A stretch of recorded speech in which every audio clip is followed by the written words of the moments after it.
Welcome back. Central Bank Governor Patrick Njoroge today defended the banking regulation issued by the CBK that requires full disclosure of withdrawal of amounts exceeding 1 million shillings.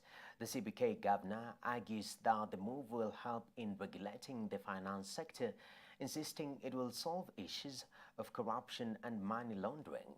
Members of Parliament, on the other hand, argue that the central bank contravened the law by issuing the circular.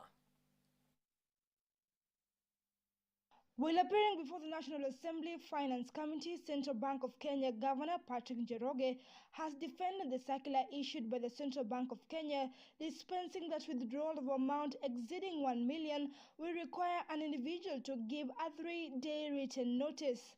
The CBK governor argues that less than 0.7% have a balance of more than 1 million, hence it will not affect many people. But members of parliament argue the CBK contravened the law while issuing that circular. The MPs argue that the amended Finance Act 2018, as well as Section 33 of the Banking Act that took effect on 1st October 2018, barred the CBK from making regulation of deposit and withdrawal of money without consideration of the Legislative House. Mr. Governor, are there existing regulations concerning cash deposits and withdrawals? If there are, where did they come from? Do they have the authority or the force of law for those regulations to operate? And the other cash businesses that have been going along in this country, which are not 0.07 as you are saying, they are cumulative. It's not that they have 1 million shillings in their bank at any one time. Dear members, did we decide that we will not obey, or for that matter, we will not follow through on a particular piece of legislation? At no time. The Central Bank Governor Patrick Njoroge will, however, argue that the circular limiting the withdrawal of amount exceeding 1 million will curtail activities of corruption, money laundering and terror activities. The war against corruption would have been lost resoundingly. Kenya would have become a safe haven for money launderers, terrorists, and also the hub of other illicit flows.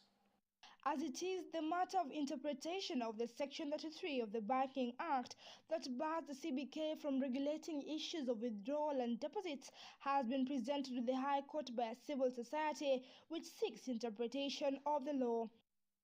Well, the circular by the Central Bank of Kenya was meant to regulate the financial sectors. Members of Parliament are accusing the CBK Governor Patrick Njoroge of circumventing the law. The members of Parliament are saying that the circulars must be presented in Parliament for them to be adopted. Meanwhile, on the status of the debt in the country, the central bank claims the debt stands at 5.2 trillion, which is 56% of the GDP. Looking at the laws that we passed last year, for example, the finance bill, there were taxes that were proposed, that were passed in this house, that were supposed to ensure that we collect more revenue as a country so that we bridge this deficit. But some of those taxes, for example, the presumptive tax, is yet to be collected. And 5.2 trillion, and this is equivalent to 56.6% of GDP. That is really the number in terms of the magnitude. And I think the only point here is that, yes, we have made the point that there is scope for improvement in the, or should we say, the reorganization of public debt portfolio. The issue of debt repayment in the country has raised a lot of concerns, with Kenyans claiming the high debt might plunge the country into a crisis. Irene Mwangi, KUTV.